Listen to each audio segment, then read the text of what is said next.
इसी से मैं समझ पाया था अपने समय पे अपने स्टूडेंट लाइफ में कि क्या होता था, इसमें बहुत सारे नए फॉर्मूले आएंगे। कभी फील्ड का आ जा रहा है, कभी फोर्स का आ जा रहा है, ठीक है, लेकिन कंफ्यूज हो गए। कभी आईएल भी आ जा रहा है, कभी और कुछ आ जा रहा है, ठीक है, एम भी आ जा रहा है, तो समझ नहीं आता कि आखिर हो क्या रहा है। तो ये जो बाइफर्केशन जैसे मैंने बनाया ना, अपने समय पे ऐसा माइंड मैप मैंने बनाया, तब मेरी कंप्लीट एकदम फास्ट ग्रास्प आई कि अच्छा अच्छा okay, there are certain type of problem जिसमें फील्ड के बारे में सोचते हैं, there are certain type of problem जिसमें फोर्स के हिसाब से सोचते हैं। You can try something of your own जो तुम्हें सुटेबल लगे। ठीक है, let us start the chapter formally. याद रखना, इस चैप्टर को ना दोनों जगह से चालू किया जा सकता है। फील्ड वाले जगह से भी चालू किया जा सकता है, फोर्स वाले जगह से भी चालू किया जा सकता है। इनफैक्ट हमारे एनसीईआरटी ने यहाँ से चालू किया है। ठीक है, तो कोई बात नहीं, हम फील्ड वाले तरीके से चालू करेंगे, क्योंकि जे में जनरली फील्ड वाले साइड से ही पढ़ाया जाता है। ठीक है, पहले हम लोग निकालना सीखेंगे फील्ड कितना होता है मैग्नेटिक चार्जेस के चलते।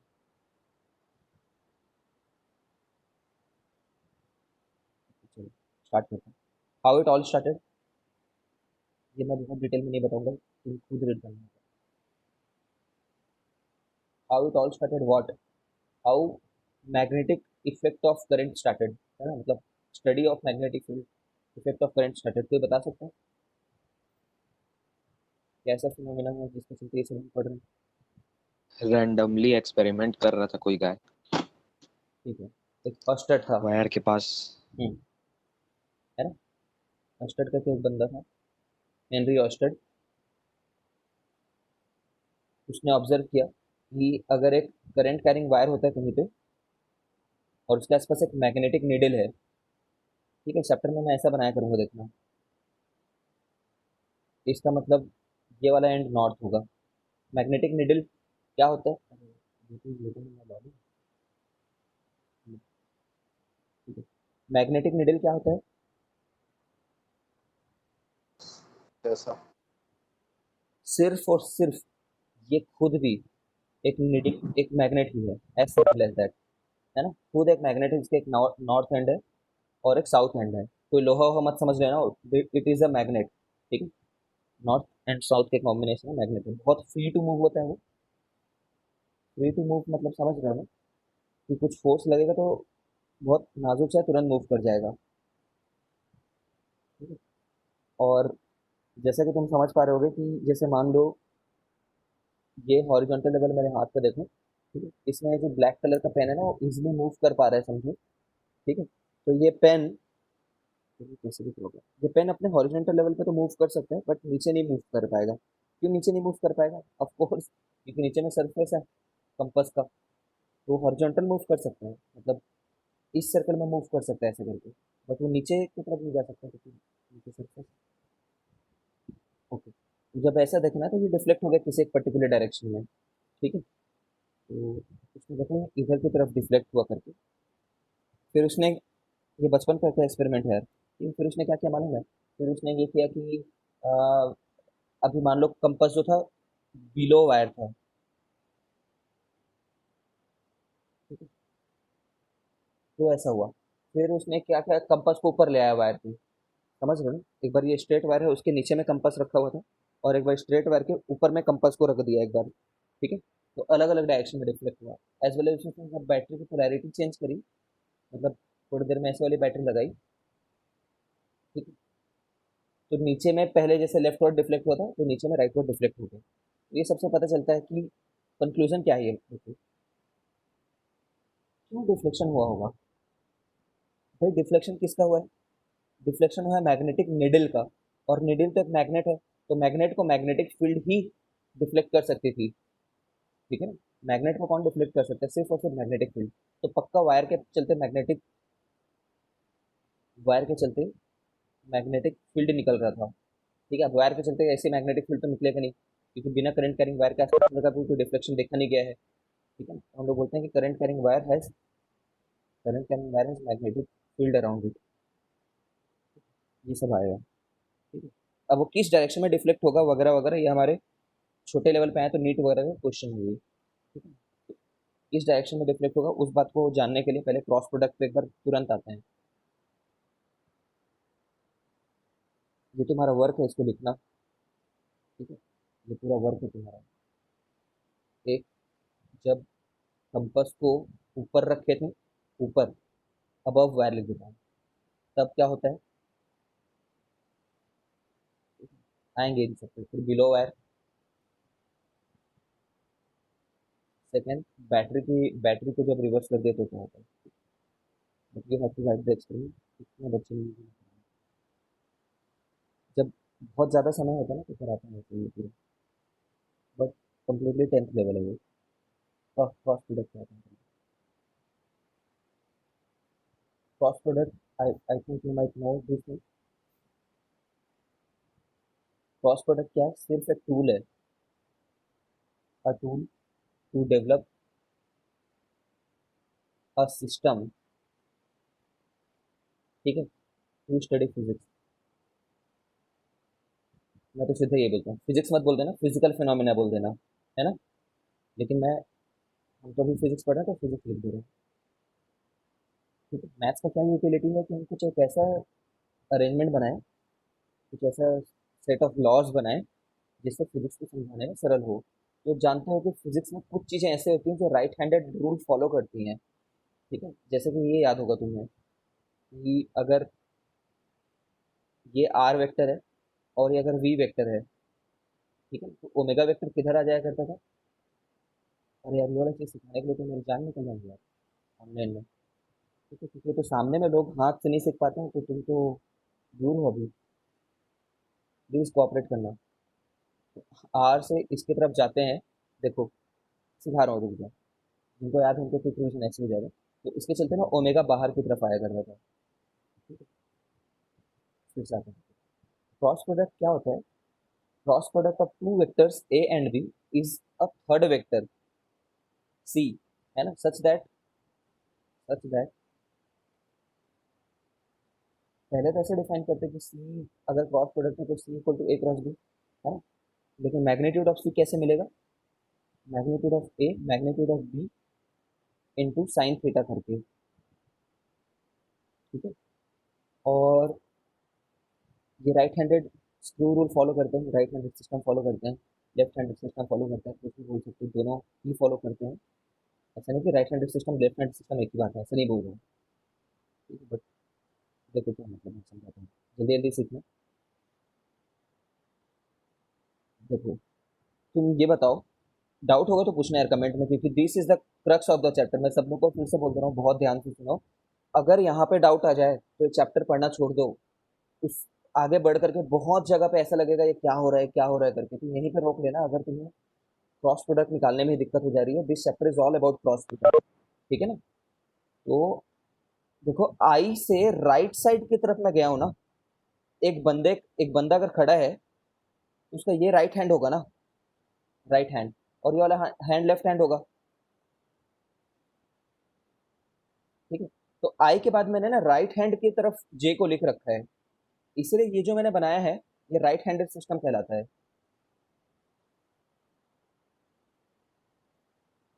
ठीक है, अब राइट हैंडेड सिस्टम में आई क्रॉस जे करने से के मिलता है, ये बात याद रखो। जानते ही हो, बचपन की बात है, किसी को भी नहीं पता हो तो बताओ। जे क्रॉस के करने से आई मिलता है और के क्रॉस आई करने से जे मिलता है। तुम खुद बताओ मेरे को कि के क्रॉस जे करूंगा तो क्या मिलेगा। आई। माइनस आई। सर वो स्टिक मैन का तो लेफ्ट हैंड है, क्या बात कर रहे हैं। ये आदमी हम लोग को देख रहा है ऐसा मत देखो, मूव ये राइट हैंड कर जा रहे। मतलब हम, ये आदमी हम लोग को नहीं देख रहा है, वो आदमी उधर देख रहा है।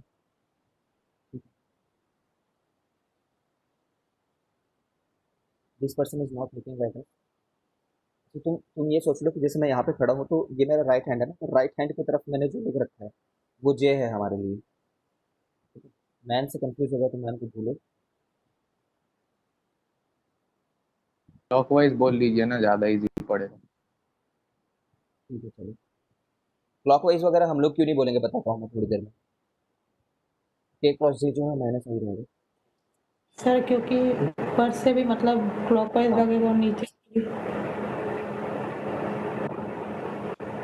देखो, कुल मिलाकर के यार देखो, तुम जहाँ पे बैठे हो वहाँ पे तुम्हारे राइट हैंड में तो तुम्हें जे दिख रहा होगा, ठीक है, बट ये सिस्टम को देखो, जिसमें मैंने यहाँ पे आई लिखा, और जहाँ पे तुम बैठे हो वहां से तुम्हें लेफ्ट हैंड की तरफ दिख रहा होगा, आई जे के, ठीक है, तो ये जो मैंने अब बनाया है ना, इसको लेफ्ट हैंडेड सिस्टम बोलते हैं।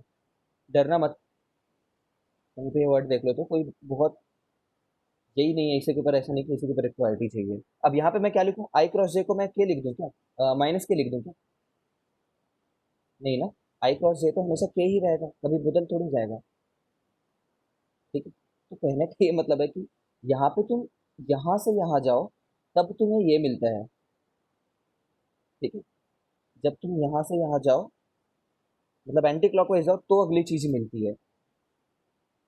रिजल्ट दोनों में सेम आएंगे, बट इसमें क्लॉकवाइज जाते हो तो अगला चीज मिलता है, ठीक है। हम लोग अपनी पूरी क्लास में राइट हैंडेड सिस्टम फॉलो करेंगे, ज्यादातर लोग राइट हैंडेड सिस्टम ही फॉलो करते हैं। इसमें के क्रॉस जे कितना होगा, के क्रॉस जे माइनस आई होगा, सही होगा। ठीक है, आंसर कभी नहीं बदलेगा, है ना, you will be following this, इससे तुम फेमिलियर हो हमेशा से, ठीक है। राइट हैंडेड इसलिए बोल रहे हैं क्योंकि देखो, राइट हैंड को पकड़ करके जब रोटेट करोगे ना, ठीक है, आई से जे से के की तरफ पहुंचोगे। अब बहुत ये नोटेशन एक बात याद रखना, this notation is very universal. मैं ऐसे ही नहीं लिख सकता हूँ, ऐसे भी लिख सकता हूँ। कहीं पे भी आई को लो, कहीं पे भी ले लो आई को, तो उसके राइट हैंड की साइड, है ना, मतलब राइट हैंड से जब स्क्रू कर्ल कर रहे हो तो, है ना, देख लेना है, क्लॉकवाइज ही जाना, जैसे देवेंद्र बोल रहा है, ऊपर से देखने से क्लॉकवाइज, जहाँ से तुम देख पा रहे हो वहां से अगर क्लॉकवाइज आ रहे हो तो राइट हैंड सिस्टम है। अब देखो सिस्टम क्या होता है, मेरा क्लॉकवाइज एंटी क्लॉकवाइज क्यों नहीं बोलते हैं इसमें, इस वजह से मान लो, अ, ये देखो, ये ऐसा नहीं रखा हुआ है ना, ऐसा नहीं है ये वाला, साइड से देख पा रहे हो इसको, इस रिंग को, ठीक है, तो यहाँ से देख पा रहे हो, तो यहाँ से मान लो ये चीज तुम्हें अगर क्लॉकवाइज दिख रही है तो पीछे वाला बंदा उसी चीज को एंटी क्लॉकवाइज बोलेगा, एंटी क्लॉकवाइज,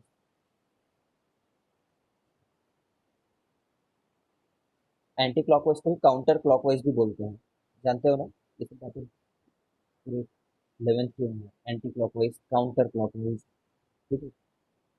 फील करो तुम्हारे सामने कोई भी चीज रखी हुई है, घड़ी वगैरह, अगर वो तुम्हें क्लॉकवाइज दिख रही है तो घड़ी के पीछे वाले बंदे को वही चीज एंटी क्लॉकवाइज दिखेगी। If any one has any doubt in it तो पूछ सकते हो इसका। तो जितने भी क्रॉस प्रोडक्ट होते हैं ना, वो हमारे लिए, क्रॉस प्रोडक्ट हमारे लिए राइट हैंडेड सिस्टम फॉलो करते हैं, राइट हैंडेड सिस्टम बनाते हैं, ठीक है। यहाँ पे ट्राई करना इस बात को समझने का, because this is very crucial for which I am going to tell you next 30 second. A B से हमेशा सी मिल जाएगा, जैसे तुम्हें फॉर्मूला देखोगे हमेशा, तो ए क्रॉस बी से तुम्हें सी मिल जाएगा, ठीक है, और बी क्रॉस सी से तुम्हें ए डायरेक्शन वाइज ओनली मिलेगा, डायरेक्शन वाइज ओनली, समझ रहे हो क्या? v equal to omega R होता है, याद होगा तुम लोग को, तो ओमेगा से आर की तरफ कर्ल करोगे, इससे मैं ये बना सकता हूँ, इससे मैं ये तुरंत सर्कल बना रहा हूँ, करेक्ट है क्या, बताना मुझे, ओमेगा वी आर करेक्ट है क्या ये? बिल्कुल भी नहीं, नो मैम, नहीं है। बिल्कुल, नो सर। बिल्कुल भी नहीं है, ठीक है ना। तो इसको देखते ही ना मैं क्या बना सकता हूँ, ओमेगा आर और वी बना दिया। अब इसके बाद मैं ये बोल सकता हूँ कि डायरेक्शन वाइज ट्रू ओनली क्या होगा, यहाँ से यहाँ जाओ तो आर मिल जाएगा, लेकिन ये वेक्टर वाइज सही नहीं है, मतलब दोनों फॉर्मूला एक साथ कैसे करेक्ट हो सकते हैं यार, आर क्या है, आर तो वी बाई ओमेगा है ना, ठीक है, तो ये तो करेक्ट नहीं हो सकता, ये direction wise true only, direction wise. लेकिन ये जो मैं फॉर्मूला लिख रहा हूँ ध्यान से देखना, यहाँ पे जो मैं नीचे में लिख रहा हूँ, अगर ऐसा लिखना सीख जाओ तो अच्छी बात है।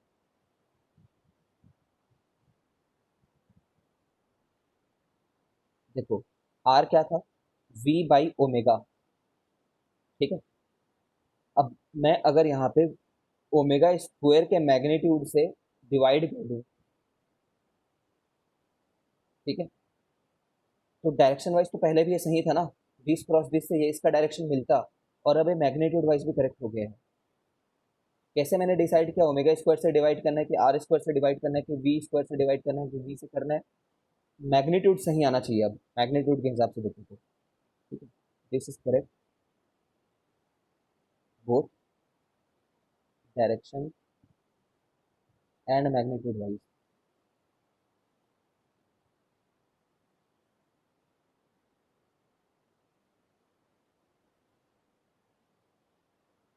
समझ गए? तो तुम मुझे ये वाले चीज को करेक्ट करके दिखाओ, यहाँ से इस वाले चीज को मैग्नीट्यूड वाइज भी करेक्ट करके दिखाओ। मैं क्या लिखूं? वेक्टर नोटेशन नहीं रहना चाहिए, बट मैग्नीट्यूड वाइज करेक्ट भी होना चाहिए। मैंने ये बता दिया कि ये करेक्ट फॉर्मूला है। बाय मॉड बी स्क्वायर ठीक है, ये करेक्ट फॉर्मूला मैंने खुद ही बता दिया है। ठीक है, तो डिवाइडेड वही बाय मॉड बी स्क्वायर कर देंगे। डायरेक्शन के हिसाब से सही था, लेकिन ए मैग्नीट्यूड में क्या था असली फॉर्मूले के हिसाब से, सी बाई बी। अब मॉड से क्यों डिवाइड किए? वेक्टर नीचे कभी नहीं जाएगा वेक्टर नोटेशन में। ठीक है, करोड़ों बार बोल दिया होगा मैंने ये बात को। वेक्टर कभी भी नीचे नहीं जाता, डिनोमिनेटर में कभी वेक्टर लिखते नहीं है, because this is a notation, you can not do anything, you just can not come and say कि C equal to A cross B होता है ना, तो ये लो सी इक्वल टू ए फिर क्रॉस सी आर ओ सा, ऐसे लिख सकते हो क्या?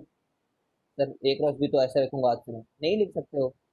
Just for the simple reason, क्योंकि तुम्हें कुछ रूल बना के दिए गए, उसके हिसाब से खेलना है तुम्हें, तो कुछ भी नहीं कर सकते।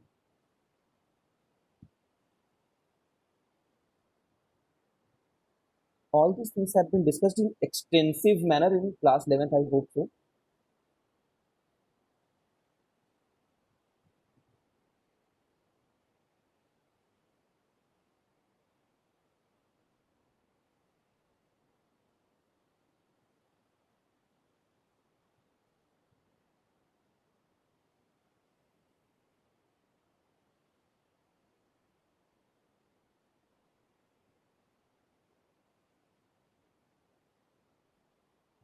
देखो कैसे करते हैं, दो तरीके हैं करने के। मेथड वन, मेथड वन क्या है? एक मैट्रिक्स बना लेते हैं जिसमें ऊपर में आई जे के लिख देते हैं, गाइडिंग हमारे जो गाइड करने वाले हैं आई जे के लिखेंगे, चाहे कुछ भी रहे। फिर एक बार में इसको लिख देते हैं 2 - 1, सॉरी 2 - 3 0। ठीक है, और एक बार में 1 1 - 1। ठीक है, ये क्या हुआ है? ये ए क्रॉस बी। ए क्रॉस बी है तो एक वेक्टर ना, मैग्नीट्यूड नहीं पूछ रहा हूँ मैं तुमसे। Find A cross B and also find, चलो दो क्वेश्चन कर लेते हैं, also find mod of A cross B. खत्म हो गई बात। ठीक है, देखते रहना, कंप्लीट रिवाइज हो जाएगा यहीं पे। तो मैं क्या करता हूँ, आई लिखता हूँ एक बार, फिर कुछ लिखना चाहता हूँ, फिर माइनस जे लिखता हूँ। हर बार माइनस जे, प्लस माइनस प्लस फॉलो हुआ करता था, याद है क्या? फिर के लिखेंगे एक बार, और उसमें कुछ लिखना चाह रहे हैं, बट ये कुछ क्या है? ये कुछ क्या है?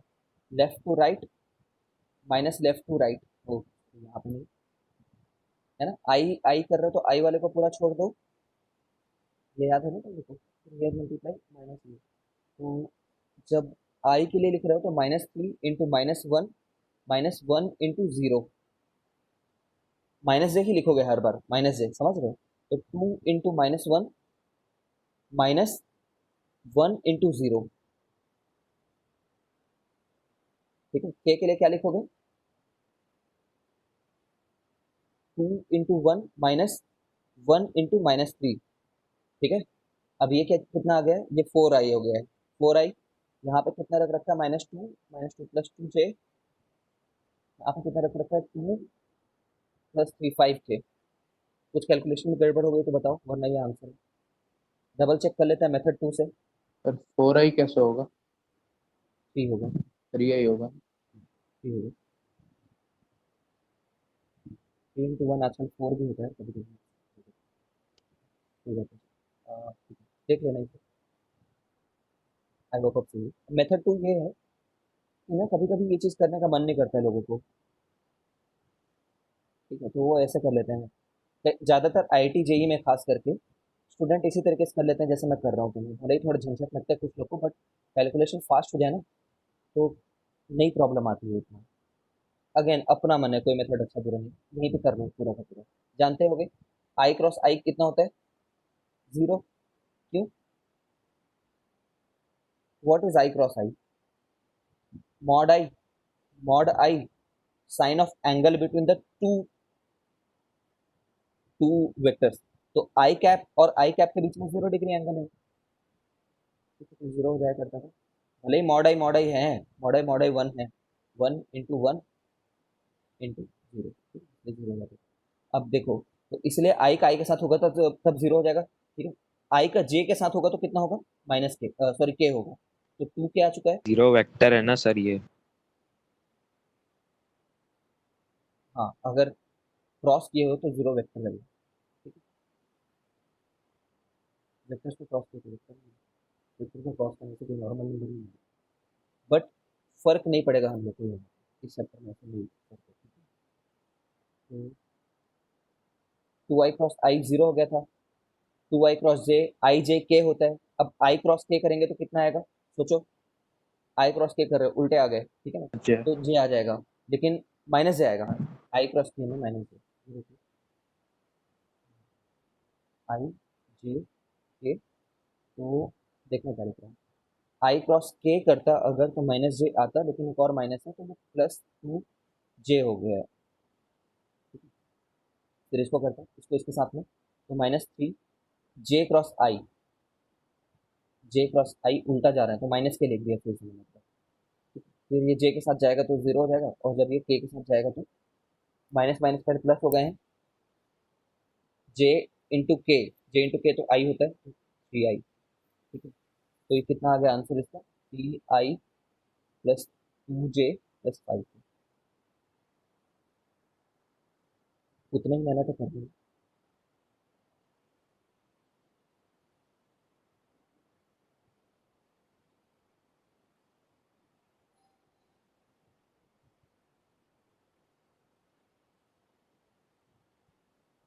आई जे के में कहीं कुछ माइनस माइनस नहीं है, यहाँ पे आई जे के में प्लस प्लस प्लस प्लस ही लिखोगे, देन यहाँ पे प्लस माइनस प्लस की तरह ओपन होता है। If anyone has any doubt just ask me here. Magnitude कैसे निकालते हैं? मैग्नीट्यूड निकालने के लिए हम लोग बोलेंगे कि मैग्नीट्यूड निकाल दो इस चीज़ को, mod,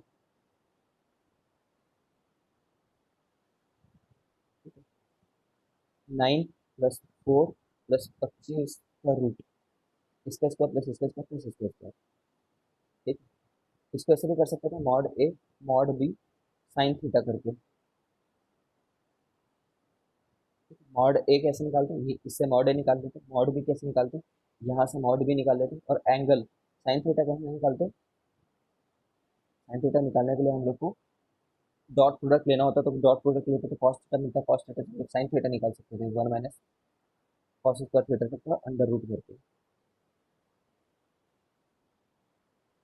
elementary stuff, just solve a few problems when you go to your home on cross product, ठीक।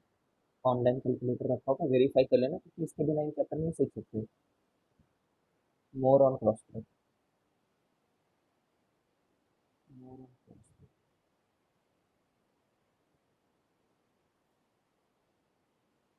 सी vector is a new vector. C vector बनाया हमने जो ए वेक्टर और बी वेक्टर का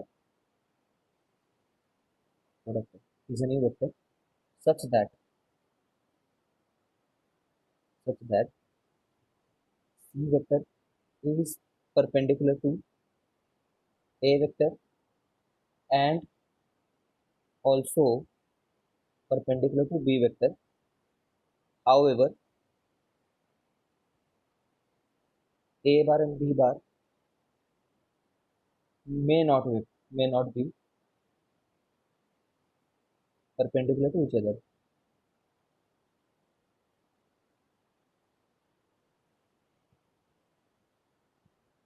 ठीक है, याद होगा ये बात भी, नहीं याद है तो सुनो। जैसे इससे पहले जब हम लोग ये निकालते हैं ना आई जे के,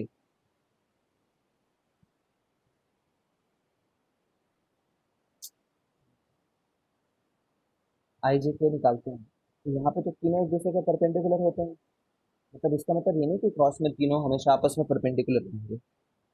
तुम ऐसे भी वेक्टर का क्रॉस निकाल सकते हो।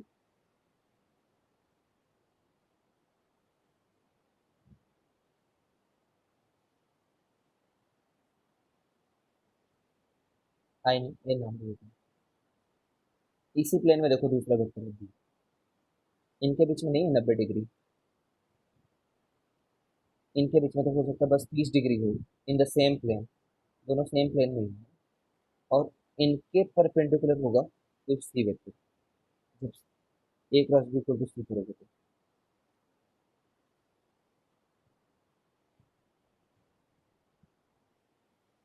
अब सोचो, ये जो मैंने सी बनाया है, सी वेक्टर, वो हमेशा इस प्लेन से हमेशा परपेंडिकुलर ही रहेगा ना। सी वेक्टर को मैंने परपेंडिकुलर टू द प्लेन ही बना दिया है, तो इससे भी परपेंडिकुलर है और उससे भी परपेंडिकुलर ही है। समझ गए हो क्या? जैसे कि क्या होता है, एक मोबाइल देख लो, इस मोबाइल में एकदम ही परपेंडिकुलर अगर मैंने कोई लाइन खींच ली, तो इस मोबाइल पे जितनी भी लाइन एग्जिस्ट करेंगी, तो जैसे मैंने एक परपेंडिकुलर लाइन खींची थी, अब इसमें ये लाइन खींच लो, चाहे ये लाइन खींच लो, चाहे ये लाइन खींच लो, जितनी भी लाइंस इस प्लेन में है, सभी से 90 डिग्री पे है वो। समझ रहे हो क्या? वेक्टर पॉइंट में है जो लोग पूरा समझ रहे हैं इस बात को। नहीं भी पढ़े हो तो, एक प्लेट के परपेंडिकुलर खींचा है, तो उस प्लेट में चाहे जो भी रहे, वो पूरा पूरा प्लेट बोलेगा कि यार मेरे से तो परपेंडिकुलर ये वाला सी वेक्टर करके। ठीक है,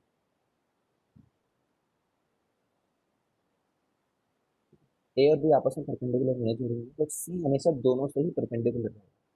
ये बात इंपॉर्टेंट है। और अभी भी ये बात नहीं हट गई है ना, ऐसा मत सोचना कि अब ये ए बी और सी तो परपेंडिकुलर नहीं है। ठीक है, तो अब ये वाला बात काम नहीं करेगा ऐसा मत सोचना, अभी भी काम कर रहे हैं।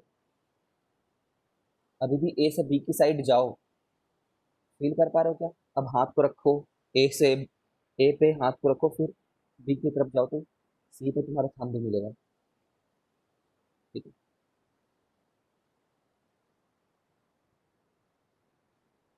और आता है बहुत important,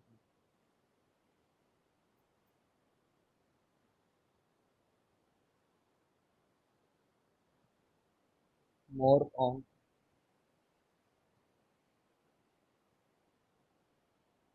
vector product, cross product vector product. More, more में क्या बताया, मैंने just two ways to use and to visualize cross product.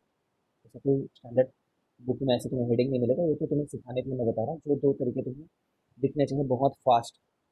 ठीक है, देखो, वो हाथ तो मैं बना पाऊंगा नहीं यहाँ पे, लेकिन तुम छोटे बच्चे नहीं हो, इसमें तुम्हें समझ में आ जाएगा।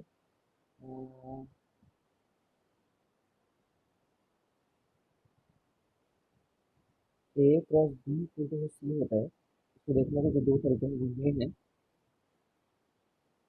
एक तो ये वाला रूल होता है ना, राइट हैंड सिस्टम है, फ्लेमिंग राइट हैंड रूल एक होता है, कभी यूज नहीं करेंगे, याद रखना इस क्लास में। ठीक है, वो बचपन वाली बात है, गई वो सबसे बेकार रूल था वो, कंप्लीटली जा चुका था हमारी जिंदगी से वो। ठीक है, तो वो नहीं यूज करेंगे। ये one of those two method नहीं है, ये इन दोनों को ही छोड़ करके दो मेथड है। तो कहीं पे ए है मान लो, और कहीं पे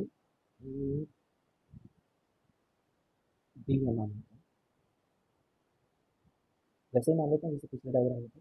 और ये दोनों ना एक ही में है ना, एक ही प्लेन में ये दोनों। ठीक है? अब देखो, ए क्रॉस बी का ये मतलब है कि जो फर्स्ट वेक्टर आता है ना, इस पे क्या रखो, तुम अपना पाम रखो। पाम का जो लाइन होता है, जैसे जो तुम्हारा हाथ होगा, हाथ होगा, ये तो मत जा रहा है, मत जा रहा है।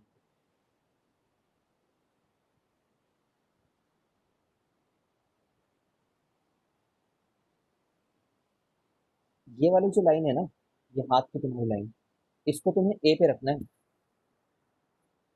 ठीक डायग्राम तो बहुत अच्छा बनाता है यार, बट कॉम्प्लेक्स लग रहा है। अब इसके बाद क्या करना है, कर्ल करना है बी की तरफ पे, ठीक है। तो पाम की जो लाइन होती है उसको फर्स्ट वेक्टर में रखो, then curl towards B, curl towards, curl what, curl the palm, है ना, towards the other vector, towards B, ठीक है। Then thumb gives, then thumb gives C. तो देख पा रहे होगे, हाथ को देखो मेरे, मैंने पहले रख दिया है ए के ऊपर में, उसके बाद मैं कर्ल कर रहा हूँ बी की तरफ। आई डोंट नो तुम्हें वहां से कैसे दिख रहा है, इन्वर्जन होकर के दिख रहा है क्या, मुझे पता नहीं है, ठीक है। पैर जैसे ज्यादा लग रहा है, ऐसा बोल रहे हो, नर्क में जाओगे।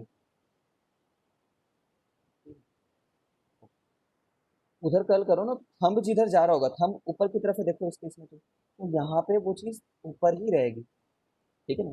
यार ये बात याद रखना, वेक्टर कंप्लीटली ट्रांसलेटेबल है ना, मतलब मैं यहाँ पे सी वेक्टर लिखूं चाहे यहाँ पे सी वेक्टर लिखूं, एक ही बात है ना।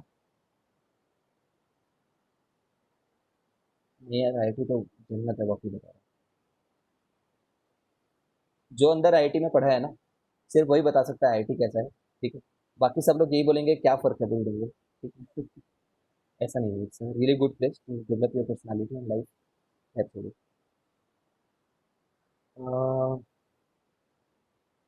What what you have to understand, palm line से थंब से मिलेगा, ठीक है। अगेन अब नेक्स्ट चीज पे आते हैं।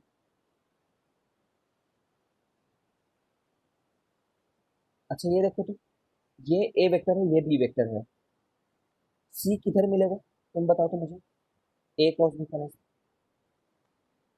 So outward आउटवर्ड the मिलेगा, plane. ठीक है। आउटवर्ड। अब इसमें तुम पाम को कैसे रखोगे, ऐसा टाइप का कुछ होगा। हम जब राइट हैंड का पाम ना, कुछ लोग लेफ्ट हैंड यूज करने लग जाते हैं। ये तुम्हारा हाथ है पहले तो, पाम, फिर ये उठ करके ऐसा आएगा, लाइक दिस, फिर वो बी की तरफ जा रहा है, देखो बी की तरफ, ठीक है। तो थंब तुम्हें नहीं दिख रहा होगा क्योंकि थंब तो मेरे तरफ है, ठीक है। हम के चलते यहाँ पे तुम बाहर है, यहाँ पे डिस्कनेक्ट,